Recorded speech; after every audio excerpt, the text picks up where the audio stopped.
முற்போக்கு தமிழர் கல்வி மையம் வழங்கும் கற்பித்தல் செயற்பாடுகள். இன்றைய கற்கை நெறியினை வழங்குகின்றார் பிரபல கணித பாட ஆசான் சசீந்திர சிவகுமார். இன்றைய கற்கை நெறியானது தரம் 11 மாணவர்களுக்கான அலகு 3 பங்குச்சந்தை. வணக்கம். 2020ஆம் ஆண்டு மார்கழி மாதம் கற்பொத்த சாதாரண தர பரீட்சைக்கு தோற்றும் மாணவர்களுக்கான கணித பாட 3ஆம் அலகு பங்குச்சந்தை வியாபாரம். பங்குச்சந்தை இதில் பங்குகள் வியாபாரம் எவ்வாறு அமையும் என்பதை நாங்கள் இன்று பார்ப்போம்.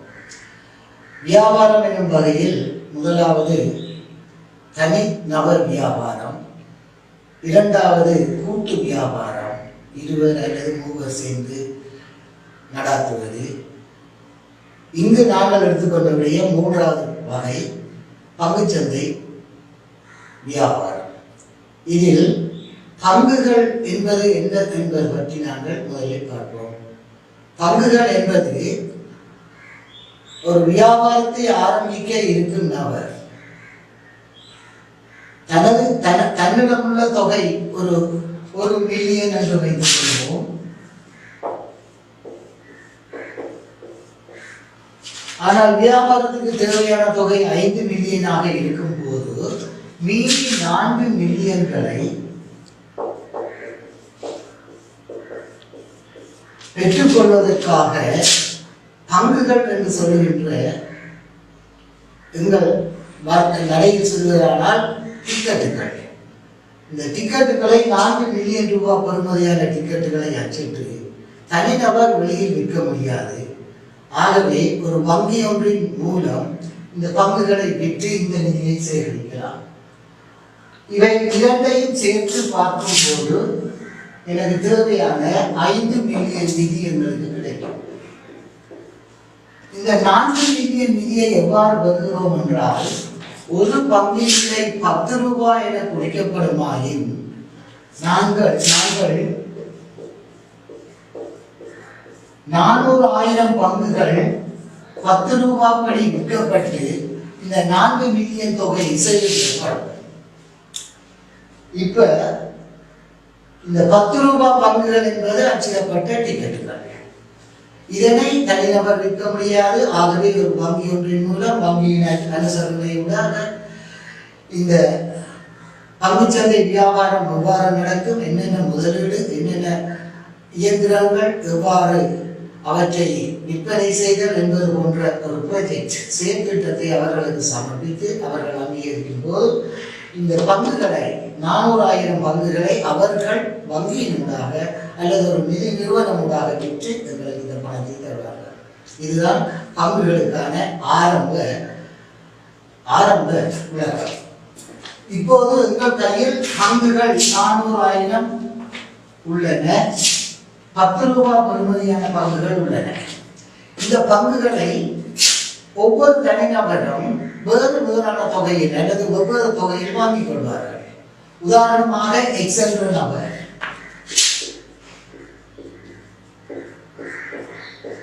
500 பங்குகளை வாங்கினால்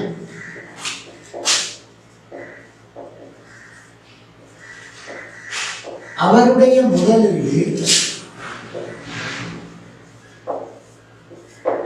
500 தரம் 10 ரூபாய் 5,000 இருக்கு.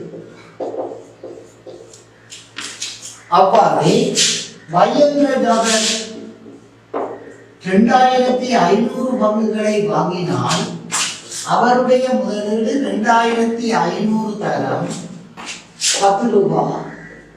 ஆகவே மொத்த பெறுமதி 25,000 இருக்கு. இப்ப நிறுவனமானது பெற்றுக்கொள்ளும் லாபத்தில் ஒரு தொகையை பங்குகளில் முதலீடு செய்தவர்களுக்கு வழங்கும். அவ்வாறு வழங்கும் அந்த லாபம் பங்கு லாபம் என அழைக்கப்படும்.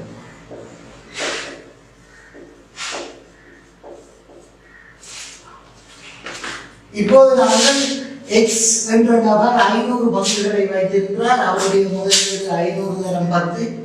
5000 ரூபாய் இதனை சொல்லுகின்றோம். இந்த 10 ரூபாய் என்று சொல்லுகின்ற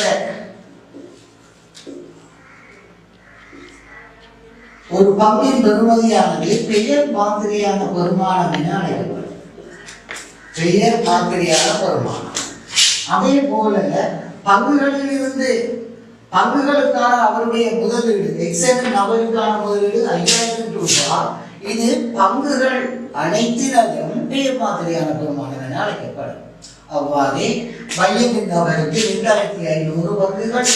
ஆகவே 10 ரூபாய் பெருக்கப்படும் போது 25000 அவருடைய முதலீடு. அது பங்குகளின் பெயர் மாதிரியான வருமானம் மையத்திற்கு தான்.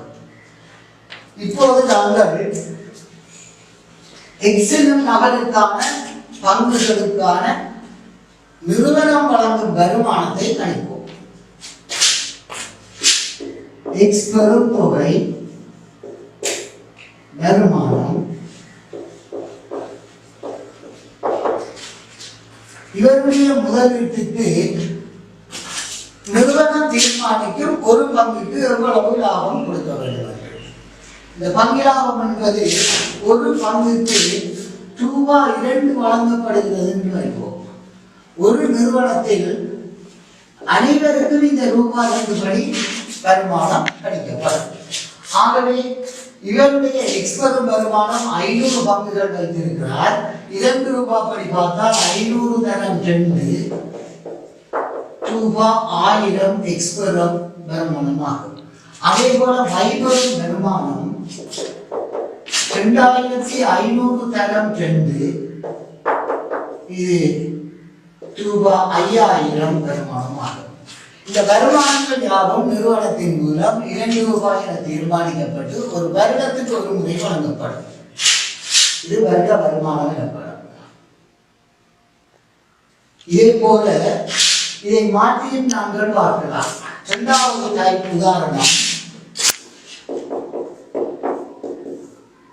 முதலாவது வகை உதாரணத்தில் பங்குகளின் தொகை தரப்பட்டு வருமானம் காணப்படுகிறது.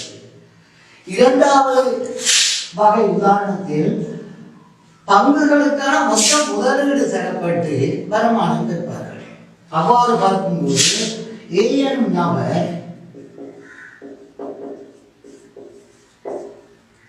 நபரின் மொத்த முதலீடு, அதாவது பங்கு சந்தை சார்பான வார்த்தை என்றால் ஏ எனும் நபரின் பங்குகளின் பெயர் மாதிரியான வருமானம் ரூபாய் 6000 என தரப்படி அவருடைய பங்குகளின் தொகையில் இருந்து காண வேண்டும். பங்குகள் தொகை நிறுவனம் 10 ரூபாவாக விற்கும் போது பங்குகள் தொகை 6000ஐ 10ஆல் வகுத்து 600 பங்குகள் என எடுத்துக் கொள்ளலாம். ஆகவே ஏதேனும் நபரின் வருமானம் 600 பங்குகளுக்கும் 2 ரூபாய் படி ரூபாய் 1200 ஆகும். இங்கு ஒரே விடயம் இரு வகைகளில் கூறப்படும். பங்குகளை பெற்றுக்கொள்ளும் நபர் தனது கருத்துப்படி வருமானம் என கூறுவார். இந்த வருமானம் அவர் பெற்றுக்கொள்வதாக இல்லை, உண்மையிலே நிறுவனம் தான், பங்குகளின் நிறுவனம் தான் இவருக்கு வழங்குகின்றது. அந்த அடிப்படையில் நிறுவனத்தின் பக்கம் இருந்து பார்த்தால் வழங்கும் பங்கு லாபம் என அழைக்கப்படும். நிறுவனம் வழங்கும் பங்கு லாபம் எக்ஸெல் நபருக்கு 5000 ரூபாய், பையரின் நபருக்கு 25000, ஏ எனும் நபர் 6000 முதலீடு செய்திருப்பின் 600 பங்குகள் ஆகிய 1200 ரூபாய் என அழைக்கப்படும். இப்போது மூன்றாம் உதாரணத்தை நாங்கள் அவதானிக்கலாம். நிறுவனம் வழங்கும் பங்கு லாபமானது ஒரு பங்குக்கு எவ்வளவு என்ற அடிப்படையில் வழங்கலாம், அல்லது சதவீதப்படியும் அவர்கள் பங்கு லாபத்தை குறிப்பிடலாம். உதாரணமாக இந்த கம்பெனியின் வழங்கும் பங்கு லாபம் 4% என தரப்படுமாயின் எவ்வாறு வருமானம் அளிப்பது என்று பார்ப்போம். நபர் பி என்பவர் பங்குகளின் பெயர் மாதிரியான வருமானமாக 30,000 வைத்திருக்கிறார் என்றால் அவர் 10 ரூபாய் படி 3000 பங்குகளுக்கு முதலீடு செய்து 30,000 என பெயர் மாதிரியான வருமானம் மொத்த முதலீடு செய்துள்ளார். இவருக்கு கம்பெனி வழங்கும் பங்கு லாபம் 4%. 4% என்றது சதவீதம். எந்த ஒரு சதவீதமும் பங்குகளாகும். 4 வீதம் என்னும் பங்கானது 100க்கு 4. இது 5 வீதம் என தரப்பட்டிருந்தால் 100க்கு 5 எனும் பின்னம் பாவிக்கலாம். 7 வீதம் எனும் பங்கு தரப்பட்டிருந்தால் 100க்கு 7. இவ்வாறு 7.5 தரப்பட்டிருந்தால் 100க்கு 7.5 எனும் பின்னத்தை நீங்கள் வருமானம் கணிக்க பயன்படுத்துங்கள். பியின் வருமானம் இந்த வகையில் 4 வீதம். ஆகவே அவருடைய வருமானம் 100க்கு 4. இவருடைய மொத்த முதலீடு 3000 பங்குகள் 10 ரூபாய் படி பார்த்தால் 30,000. ஆகவே அந்த தொகைக்கு வருமானம் கணிக்கப்படும். இதன் கருத்து என்னவென்றால் நிதி நிறுவனத்தில் இவருடைய வியது நபருடைய முதலீடு 30,000. இங்கு 2 பூஜ்ஜியங்களை நாங்கள் நீக்குவதன் மூலம் இதை பெருக்கி பார்த்தால் ரூபாய் 1200 இவருடைய வருமானமாகும். இவ்வாறு 4ஆம் உதாரணம் ஒன்று இன்னும் வேறுபட்டது ஒன்று உள்ளது. நபர் சியை கருதுவோம். இங்கு நபர் சி வைத்திருந்த பங்குகள் எண்ணிக்கை தரப்பட்டு வருமானம் காண சொல்லலாம். பங்குகள் 1400 பங்குகள் வைத்திருக்கிறார் என்று தரப்படுமாக இதே 4 வீதம் பங்கு லாபத்துக்கு அமைய பியின் பங்கு லாபத்தை பார்க்கலாம். ஆகவே நபர் சியின் வருமானம் அல்லது சிக்காக கம்பெனி வழங்கும் பங்கு லாபம். நபர் சி பெற்றுக்கொள்வதால் அவருக்கு வருமானம், நபர் சிக்கு கம்பெனி வழங்குவதால் கம்பெனியின் பங்கு லாபம். சியின் வருமானம் பங்குகள் 1400. ஆகவே வருமானம் காண்பதற்கு முன் இவருடைய மொத்த பங்குகளின் பெயர் மாதிரியான வருமானம் கணிக்கப்படும். பங்குகளின் பெயர் மாதிரியான வருமானம். இதன் கருத்து என்னவென்றால் இந்த பங்குகளுக்காக இவர் செய்ய முதலீடு 1400 பங்குகள் தர 10 ரூபாய் படி பார்த்தால் 14,000 இவருடைய முதலீடாக இருக்கும். அது பங்குகளின் பண்ணையில் கூறுகின்றோம். பங்குகளின் பெயர் மாதிரியான வருமானம். இந்த மீண்டும் ஒரு விஷயத்தை சுட்டி காட்டலாம். பங்கு ஒன்றின் பெயர் மாதிரியான வருமானம் 10 ரூபாய். பங்குகள் 1400க்குமான முதலீடு 1400 10 பங்குகளின் பெயர் மாதிரியான வருமானம். கணக்குகளில் தரும்போது இந்த சொற்களை மிக அவதானமாக எடுத்துக்கொள்ள வேண்டும். இப்போது சியின் வருமானம் அவருடைய முதலீடு 14,000. கம்பெனி வழங்கும் பங்கிலாபம் 4 வீதம் என தரப்பட்டால் 100க்கு 4. ஆகவே 14,000க்கு பார்க்கிறோம்.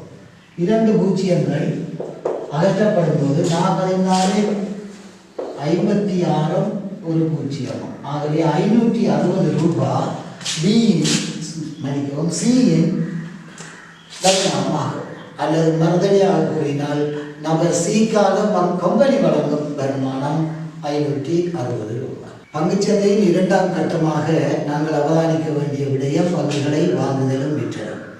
இதற்கு உதாரணமாக நாங்கள் ஒரு பங்கு கொள்விலை 10 ரூபாய் எனவும் ஒரு பங்கின் விற்ற விலை 12 ரூபாய் எனவும் இங்கு கொள்வனவு செய்யப்பட்ட பங்குகள் 800 எனவும் எடுத்துக்கொண்டால் இந்த பங்குகளுக்கான மொத்த பங்குகளுக்கான கொள்விலை 800 தரம் 10 ரூபாய் 8000 ஆகும். அவ்வாறே விற்ற விலை 800 தரம் 12 ரூபாய் 9600 ஆகும்.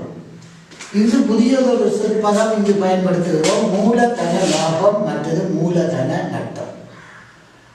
வாங்கிய விலையை விட அதிகரித்த விலைக்கு விற்கும் போது மூலதன லாபம் எனவும், கொள்விலையிலும் பார்க்க குறைந்த விலைக்கு விற்பனை நிகழும் போது மூலதன நட்டம் எனவும் அழைக்கின்றோம். இந்த வகையில் மூலதன லாபம் 9,000 விற்ற விலையில் இருந்து கொள்விலையை கழித்தல் வேண்டும். அப்படி பார்த்தால் 9,600 இருந்து 8,000 கழிக்க வருவது ரூபாய் 1,600 என்பது மூலதன லாபமாகும். இவ்வாறு 2ஆம் உதாரணம் ஒன்றில் வேறொரு சந்தர்ப்பத்தை நாங்கள் அவதானிக்கலாம். கொள்விலை அதே 10 ரூபாய் எனவும் விற்ற விலை ரூபாய் 50 எனவும் எடுப்போம். ஒரு பங்கு விற்ற விலை ரூபாய் 9 எனவும் கொண்டால் இங்கு வாங்கிய விலையை விட விற்ற விலை குறைந்துள்ளதாகவே இது நட்டம்.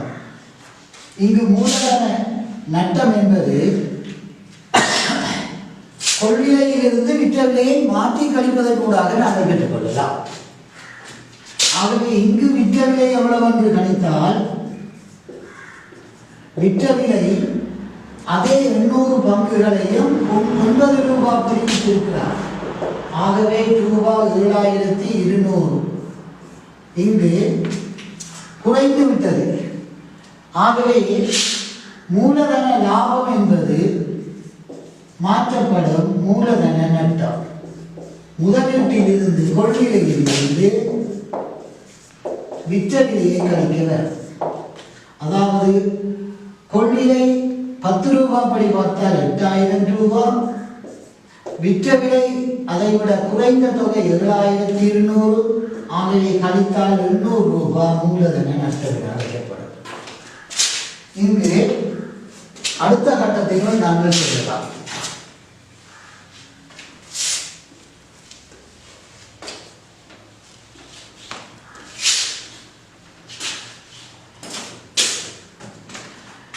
பங்குச்சந்தை வியாபாரத்தில் உள்ள பெரிய கணக்குகளுக்காக நாங்கள் உதாரணங்களை அவதானிக்கலாம்.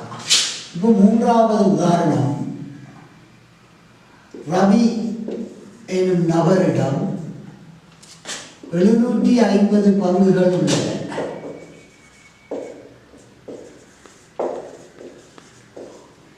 ஒரு பங்கின் கொள்விலை, ஒரு பங்கின் பெயர் மாதிரியான பெருமானம் ரூபாய் 10 என வைத்துக் கொள்வோம். ஒரு பங்கு சந்தை விலை, வாங்கிய விலை, கொள்விலை ரூபாய் 12 என வைத்துக் கொள்வோம். ஒரு பங்கு விற்ற விலை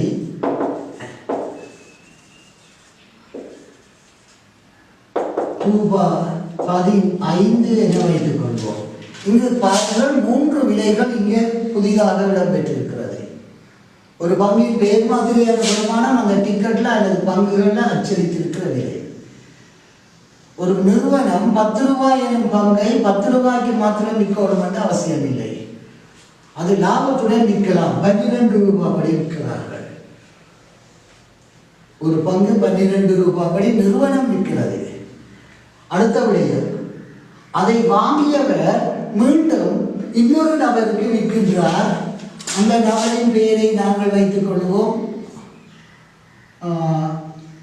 சங்கர் என்று வைத்துக் கொள்வோம். ரவியிடம் உள்ள பங்குகள் 750, 10 ரூபாய் அச்சடிக்கப்பட்ட விலை, பெயர் பத்திரிகையான வருமானம். அதை அவர் வாங்கிய விலை 12 ரூபாய். அந்த ஒரு பங்கை அவர் விற்ற விலை 15 ரூபாய். இப்போது பங்குகள் சந்தையின் கைக்கு மாற்றப்பட்டுள்ளது. நிறுவனமானது வழங்கும் பங்கிலாகும்.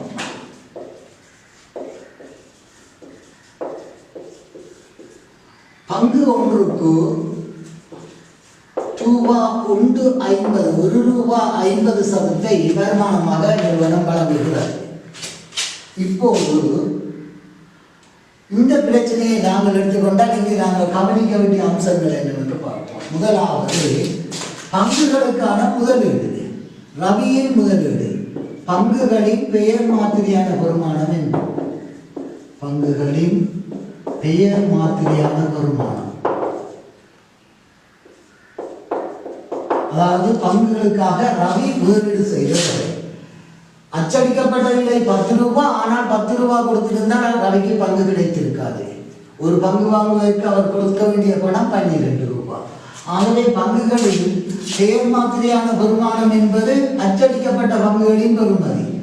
ஆகவே 750 பங்குகளுக்கும் கம்பெனி அவதானிக்கும் விலை 10 ரூபாய் படி.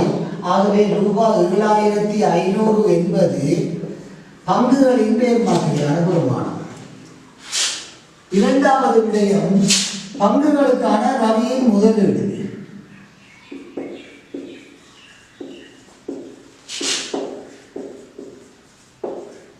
ரவியின் முதலீடு 750 பங்குகளுக்கும் 12 ரூபாப்படி கொடுத்து வாங்கியிருப்பார்கள்.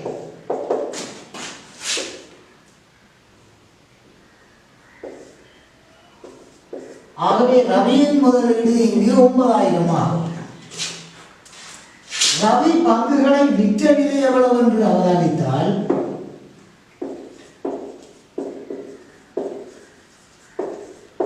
7,750 பங்குகளையும் 15 ரூபாய் படி விற்றிருக்கிறார் சங்கருக்கு.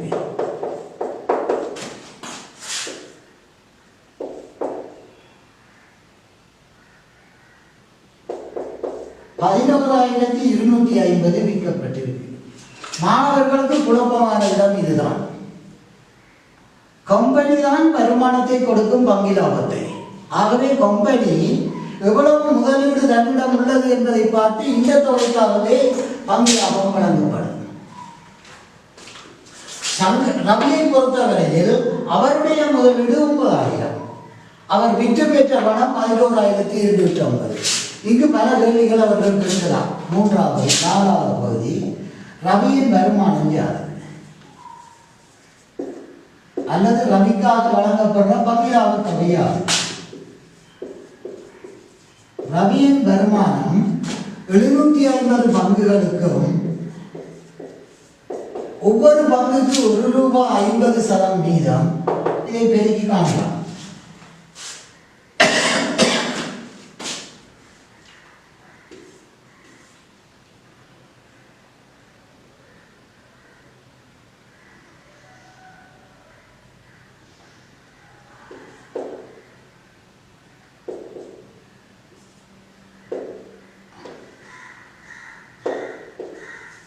₹1,125 இந்த கேஸ்ல இந்த வகையில் ரவியின் வருமானமாகும். இப்போது அடுத்த கேள்வி அவர்கள் கேட்கலாம், ரவியின் மூலதன லாபம். ரவியின் மூலதன லாபம், மூலதன லாபம் என்பது விற்ற விலைக்கும் கொள்விலைக்கும் இடையே உள்ள தொகை. ரவி விற்ற விலைக்கும் ரவி வாங்கிய விலைக்கும் இடையே உள்ள தொகை. ஆகவே 11,250 அவர் விற்ற விலை சங்கருக்கு, அவர் வாங்கிய விலை 9,000. இரண்டுக்குடைய உள்ள வித்தியாசம் 2,250 ரூபாய் அவருடைய மூலதன லாபம். இங்கு இன்னும் ஒரு கேள்வியா ஒன்று கேட்கலாம். ரவியின் முதலீட்டுக்கு ரவியின் வருமானம் என்ன சதவீதமாகும்? இதுதான் இந்த பகுதியில் கேட்கக்கூடிய இறுதி வினா. ரவியின் முதலீட்டுக்கு ரவியின் வருமானம் ரவியின் முதலீட்டுக்கு என்ன சதவீதமாகும்? ரவியின் வருமானத்தின் சதவீதம்.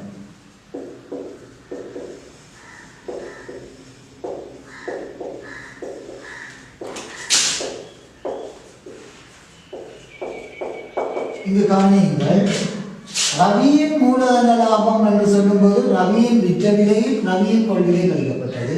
ரவியின் வருமானத்தின் சதவீதம், ரவியின் வருமானம் எவ்வளவு? 2,250. ரவியின் கொள்விலை எவ்வளவு என்று பாருங்கள். ரவியின் முதலீடு தான் அவருடைய கொள்விலை பங்குகளுக்கானது. ஆனால் இந்த பங்குகளுக்காக நிறுவனம் கழிக்கும் மதிப்பீடு 7,500 ரூபாய். ரவிக்கு கணக்கு பார்ப்பதால் நாங்கள் ரவியின் முதலீடு 9,000 ஆரம்ப தொகையாக வைத்துக் கொள்ள வேண்டும். இப்போது இதை சுருக்கினால்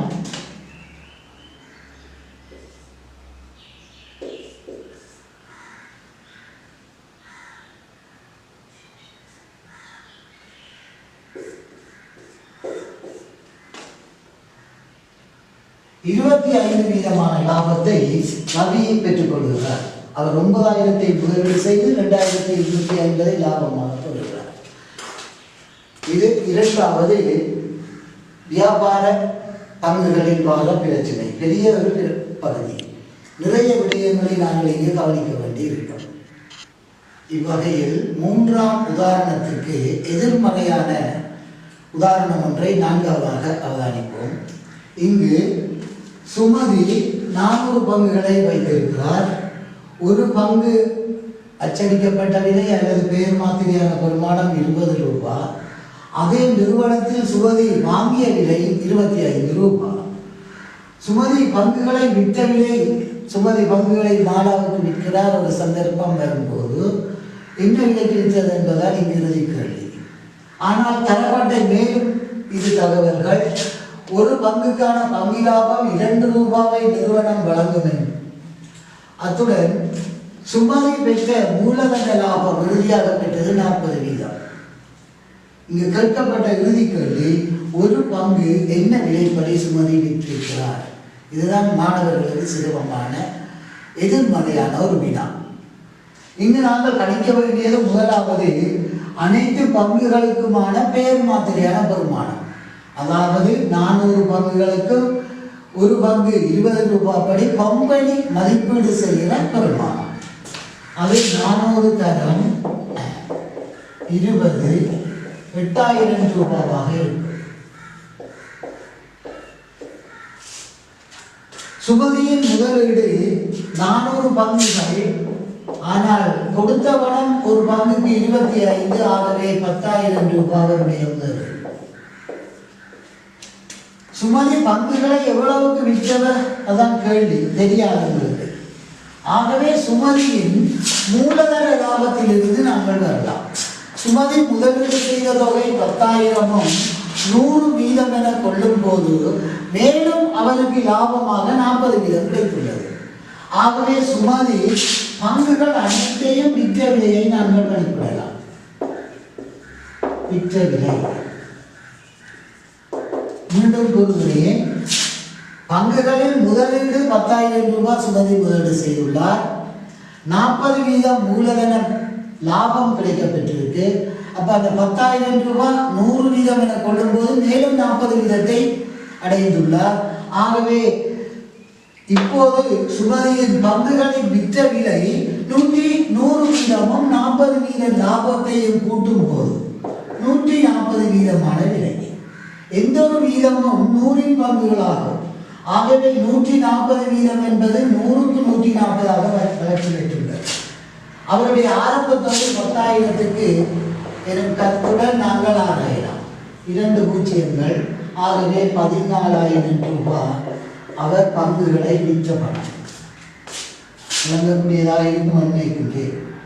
சுமதியின் வருமானம் எவ்வளவு என்று பார்த்தால், சுமதியின் முதலீடு 10,000, மூலதன லாபம் 40 வீதம், அப்ப 14,000. சுமதியின் வருமானம், அவருடைய சுமதியின் பங்குகள் 400 பங்குகள் தர சுமதிக்காக நிறுவனம் கொடுத்த தொகை ஒரு பங்குக்கு 2 ரூபாய். ஆகவே ரூபாய் 800 ரூபாய் வருமானமாக கிடைத்துள்ளது. மாணவர்கள் இந்த இடத்தில் குழப்பிக் கொள்ளக்கூடாது.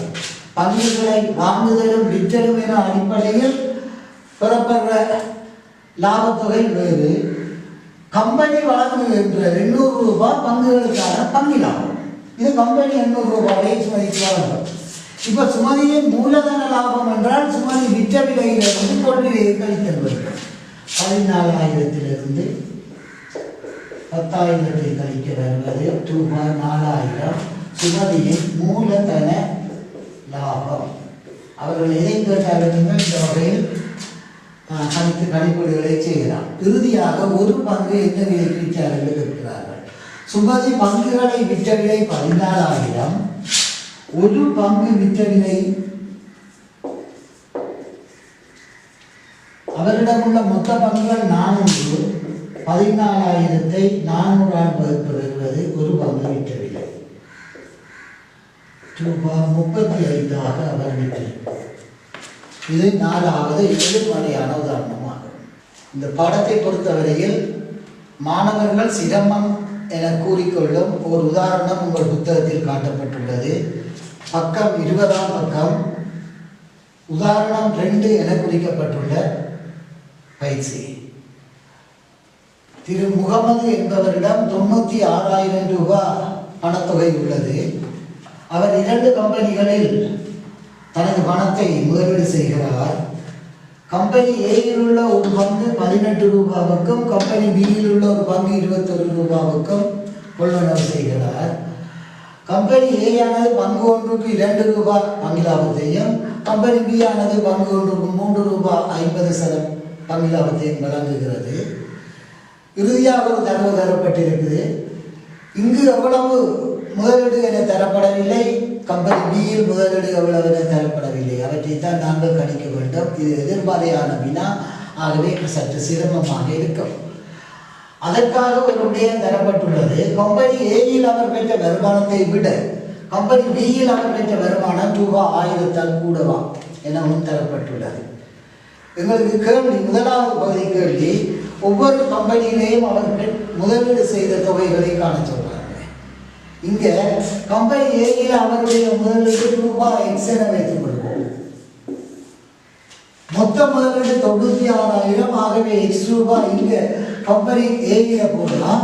கம்பெனி பிக்கான முதலீடு ரூபாய் 96,000 இருந்து எக்ஸை கழிக்க வரும் தொகையாகும். இப்ப வினாக்களுடைய 2 வினாக்கள் பெற்றிருக்கிறாங்க. முதலாவது வினா, ஒவ்வொரு கம்பெனியிலையும் பெற்றுக்கொண்ட வருமானத்தை அடிப்படையாக கொண்டு ஒரு சமன்பாடை அமைக்க. இரண்டாவது பகுதி கேள்வி பெற்றிருக்கிறாங்க, ஒவ்வொன்றிலுமான முதலீடுகளை காண்க. ஆகவே அவற்றை நாங்கள் முதலாவது அவதானிப்போம்.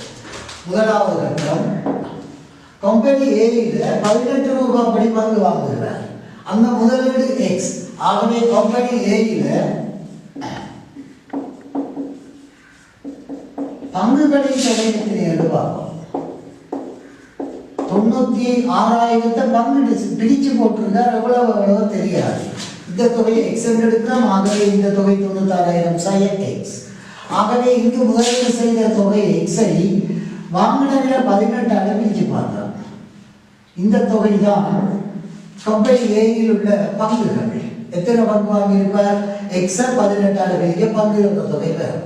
கம்பெனி ஏயில் வருமானம் அல்லது பங்கு லாபம் எவ்வளவு வந்து பார்ப்போம். அது பங்குகள் தொகையை காண்ற இந்த தொகை தர ஒரு பங்குக்கு 2 ரூபாய் படி வருது. ஆகவே 2 ரூபாய் பெருக்கினா இந்த 2ஐயும் 18ஐயும் வெட்டி விட்டால் x/9 என்ற பின்ன தொகை கம்பெனி ஏயின் வருமானமாகும். இதே போல கம்பெனி பியின் வருமானத்தை பார்ப்போம்.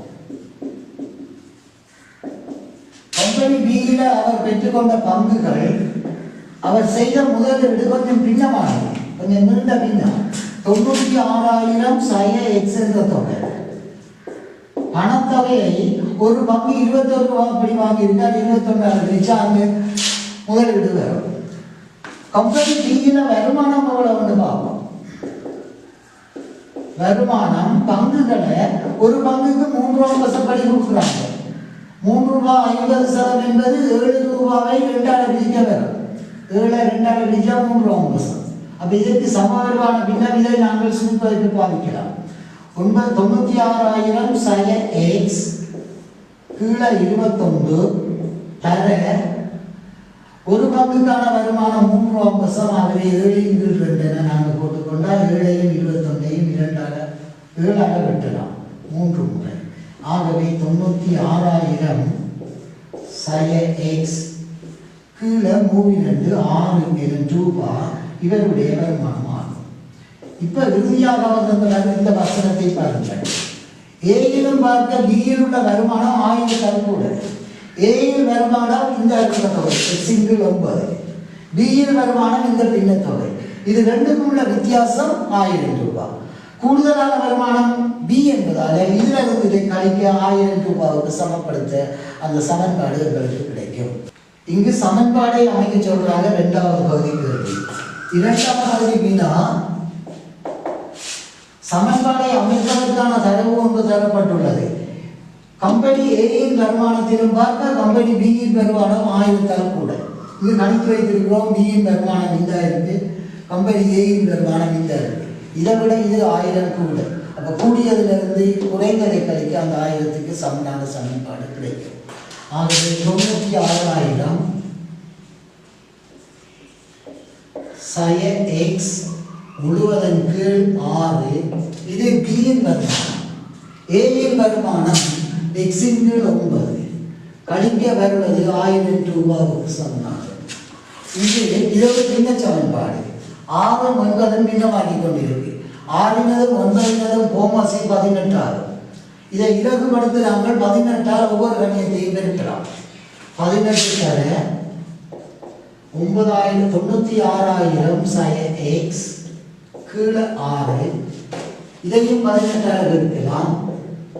x × 9 இதையும் 18 பெருக்கலாம். இந்த 9 18 2 முறை, இது 3 முறை பெருக்க 3 288,000 sin 3x sin 2x சமன் 18,000. இப்ப இது இரண்டும் ஒரே குறிகள் கூட்டப்படும். 288,000 sin 5x 18,000. இப்ப sin 5x சமனுக்கு அந்த புறமும் 18,000 சமனுக்கு இந்த புறமும் மாற்றிக் கொள்கிறோம். மறை 5x அந்த பக்கம் போகும்போது சக 5x ஆகவும் 18,000 இந்த பக்கம் வரும்போது சக 18,000 ஆகவும் 288,000 sin 18,000 சமன் 5x 270,000 சமன் 5x 5 இருபுறமும் வகுக்க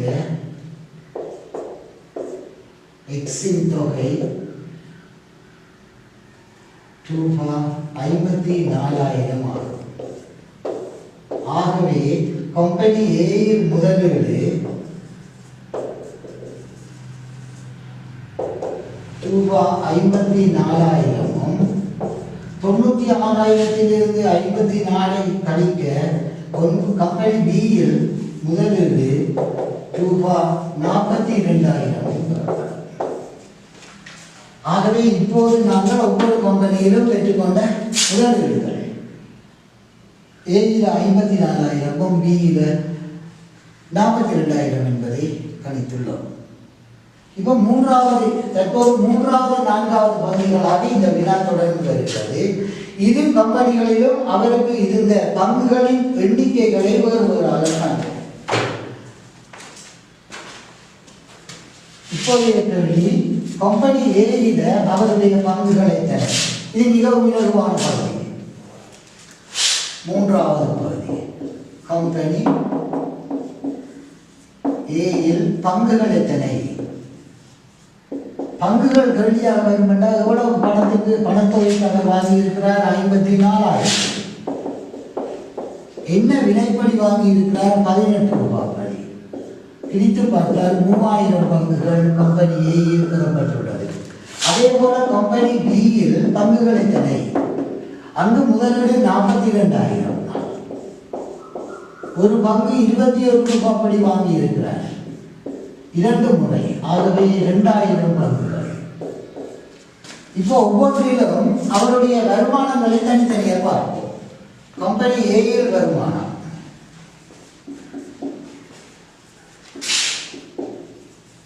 இந்த வருமானம் என்பது ஏஐ பொறுத்த வரையில் கதைப்பது. இதே வருமானம் கம்பெனி ஏக்கு கொடுக்கும் வருமானம், அது பங்கிலாபம் என அழைக்கப்படும். கம்பெனி ஏயில் இவருக்கு கிடைக்கும் வருமானம் ஒரு பங்குக்கு 2 ரூபாய் படி 3,000 பங்குகள். 3,000 தரம் 2 ரூபாய் 6,000 ரூபாய் அவருக்கு பங்குகள் லாபமாக கிடைக்கும். கம்பெனி பியில் அவருக்கு கிடைக்கும் வருமானம் 2,000 பங்குகள்.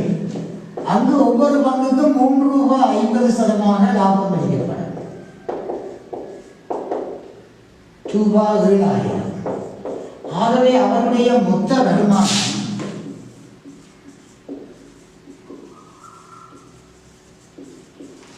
6,000 7,000 கூட்டவர் ரூபாய் 13,000. இப்போது 4வது வினா ஒன்று அங்கீகரிக்கப்பட்டுள்ளது. இவருடைய வருமானம் இவருடைய முதலீட்டுக்கு என்ன சதவீதமாகும்? இவருடைய வருமானம் இவருடைய முதலீட்டுக்கு என்ன சதவீதமாகும்? ஆகவே மொத்த வருமானம் தெரியும். மொத்த முதலீடு 96,000 2 கம்பெனிகளையும் முதலீடு செய்தது. ஆகவே அது என்ன சதவீதம் என்று கேட்கிறார்கள். ஆகவே வருமானத்தின் சதவீதம்.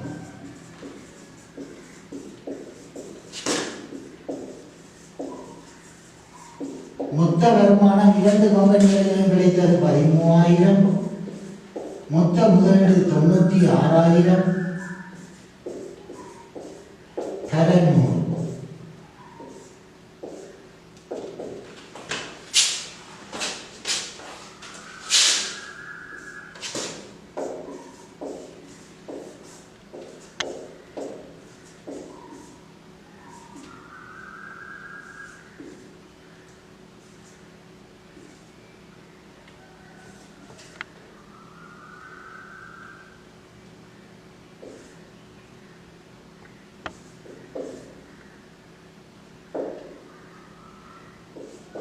%13.5 இந்த பிரச்சனையை பொறுத்தவரையில் மாணவர்கள் மிகவும் சிரமம் என கூறும் பிரச்சனை இது. இங்கு கவனிக்க வேண்டிய 3 விடயங்கள் பொதிந்திருக்கு இந்த பிரச்சனையில். ஒன்று, தொகைகள் தரப்படாமல் 2 கம்பெனிகளில் முதலீடு செய்யப்படும் போது ஒவ்வொரு கம்பெனியிலும் தொகை காணுங்கள் சமன்பாடு அமைத்து தீர்த்தல். இரண்டாவது, 2 கம்பெனிகளின் வருமானங்களை ஒவ்வொருவராக கணித்து மொத்த வருமானம் காணுதல். வருமானம் என்று ஒன்று வரும்போது அவருடைய மொத்த முதலீட்டுக்கு அது என்ன சதவீதம் என கேட்பார்கள், அது இறுதி பகுதி. ஆகவே இந்த பயிற்சி இந்த பாடத்திட்டத்தில் உள்ள 3ஆம் அலகில் உள்ள பயிற்சிகளை விளங்கிக் கொள்வதற்கான உதாரணங்கள் இப்போது என்னால் காட்டப்பட்டிருக்கின்றது. இது தொடர்ந்து நீங்கள் ஒவ்வொன்றாக இந்த பயிற்சிகளை செய்து பார்க்க முடியும். பயிற்சியில் ஒவ்வொன்றாக செய்து கொண்டு போங்க. சில வேளை இதில் விளக்கங்கள் குறைவாக இருக்கும் ஆயின் நீங்கள் செய்ய வேண்டிய வேலை, இந்த காணொலியை நீங்கள் டவுன்லோட் செய்து கொள்ள வேண்டும். எந்த இடத்தில் விளக்கம் குறைவாக இருக்கோ அதோட நிப்பாட்டி நீங்கள் மீண்டும் இருக்கா ரிவர்ஸில் போய் முதலிருந்து பார்க்கலாம். ஒரு பாட விடயத்தை பார்த்தவுடன் இது எங்களுக்கு விளங்கிவிட்டது என்று அர்த்தம் வராது. அப்படி அர்த்தமும் மாணவர்கள் கொள்ள வேண்டாம். ஒரு விடயத்தை விளங்கப்படுத்தும் போது நீங்கள் நிப்பாட்டி நிறுத்தி இவற்றை மீள உங்கள் பயிற்சி கோப்பையில் எழுதிக் கொள்ளுங்கள். பாடசாலைகளில் ஆசிரியர்கள் உங்களுக்கு உதாரணம் தந்து எழுதச் சொல்வது போல இது பாடசாலை அந்த முறைமைக்கு உட்பட்ட ஒரு கற்பித்தல் முறைமை. இப்போது காணொலி உங்கள் கையில் உள்ளது. நீங்கள் போதிய அளவு நேரம் அவகாசம் எடுத்து நிறுத்தி காட்டப்பட்ட உதாரணங்களை மீண்டும் உங்கள் கோப்பியில் எழுதிக் கொள்ளுங்கள். இப்போது உங்களுக்கு பிரச்சனை விளங்கி இருக்கும். அந்த கட்டத்தில் நீங்கள் பயிற்சியில் 1வது பயிற்சி, 2வது பயிற்சி, 3ஆம் பயிற்சி என்று தொடர்ந்து செல்லலாம். நான் என்றும் உங்களுடன் இணைந்திருப்பேன். எனது தொலைபேசி இலக்கு நீங்கள் வழங்கப்படும் உங்களுக்கு இறுதியாக. இந்த பயிற்சிகளில் ஏதாவது பிரச்சனைகள் ஏற்படும் இடத்தை நீங்கள் நேரடியாக எனக்கு தொலைபேசி அழைப்புகளை மேற்கொண்டு பயிற்சி இலக்கத்தையும் அந்த பிரச்சனையை நீங்கள் கூறும்போது நான் உங்களுக்கு தொலைபேசி ஊடாக அந்த விளக்கத்தை பூரணமாக உங்களுக்கு தர முடியும். மேலும் அதற்குரிய செய்முறையை கடதாசியில் செய்து ஃபோட்டோ எடுத்து உங்களுக்கு வாட்ஸ்அப் மூலமும் அனுப்ப முடியும். ஆகவே இந்த பாடத்தை ஒரே தடவையில் விளங்கிக் கொள்வதாக நினைத்து சினிமா படம் பார்ப்பது போல விரைவாக செல்ல வேண்டாம். எந்த ஒரு விடயத்தை அவதானித்தீர்களோ அந்த உதாரணம் நீங்கள் திரும்பவும் பிரதி செய்யவும். இவ்வாறு ஒன்றன் பின் ஒன்றாக ஒவ்வொரு உதாரணத்தையும் பிரதி செய்துவிட்டு இப்போது நீங்கள் 1ஆம் உதாரணத்திலிருந்து வாசித்து பார்க்கும்போது இந்த பாட அழகு மிக இலகுவானதாக இருக்கும். என்றும் உங்களுடன் இருப்பேன் என்று கூறி விடைபெறுகின்றேன். அன்புடன் உங்கள் சசீந்திர சிவகுமார் சார்.